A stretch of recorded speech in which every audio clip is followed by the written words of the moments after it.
Sayedabad Jatrabari bus terminal এবং এর আশপাশের কাউন্টারগুলোতে এবং সড়কে আমরা যেমন স্বল্প দূরত্বের যানবাহন দেখছি এবং সে যানবাহনের চাপ দেখছি, ঠিক তেমনি এই দূরপাল্লার যে বাসগুলো রয়েছে, যে যানবাহন রয়েছে, সেগুলো কিন্তু পাল্লা দিয়ে সেগুলোর চাপও বাড়ছে। এবং আমরা সকালের থেকে এখন যেটি দেখছি, দুপুরের যত গড়িয়েছে সময়, তত এই গাড়ির চাপ আরও বেড়েছে।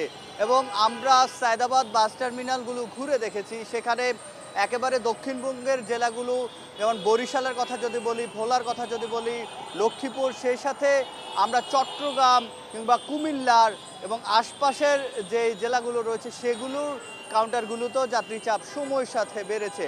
এবং যাত্রীদের সাথে আমরা কথা বলেছি, তারা যেটি বলছে যে এখন যেহেতু অনেকেই জরুরি প্রয়োজনে এসে ঢাকায় কয়েকদিন আটকা পড়েছিল, তারা গতকালই এই স্থবিরতা কেটে যায়। গতকাল থেকে দেখেছি যে এই যে যানবাহন চলাচল যেটি দূরপাল্লা সেটি শুরু করেছে, তবে আজকে সেই সংখ্যাটি আরেকটু বেশি। এবং আমার ঠিক আশপাশেও দেখা যাচ্ছে যে সেই দূরপাল্লার গাড়িগুলো ঢাকায় অনেকগুলো যেগুলো গতকাল গিয়েছে সেগুলো কিন্তু আজকে প্রবেশ করছে।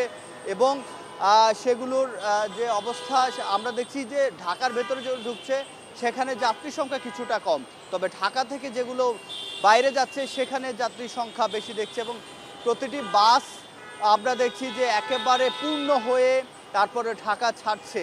তবে দু একজন যাত্রী যেটি অভিযোগ করছে যে এই সুযোগে বাড়তি ভাড়াও নেওয়া হচ্ছে। তবে আমরা কাউন্টার এবং যারা হাতে হাতে টিকিট বিক্রি করছে তাদের সাথেও কথা বলেছি, তারা যেটি বলছে যে পূর্ব নির্ধারিত যে ভাড়া সেটির চেয়ে বেশি নেওয়া হচ্ছে না। এবং যে কাউন্টারগুলো রয়েছে সেগুলো এখনও অ্যানালগ পদ্ধতিতে অনেকে বিক্রি করছেন, এবং যেগুলো লোকাল রয়েছে সেগুলো হাতে হাতে টিকিট বিক্রি করছে।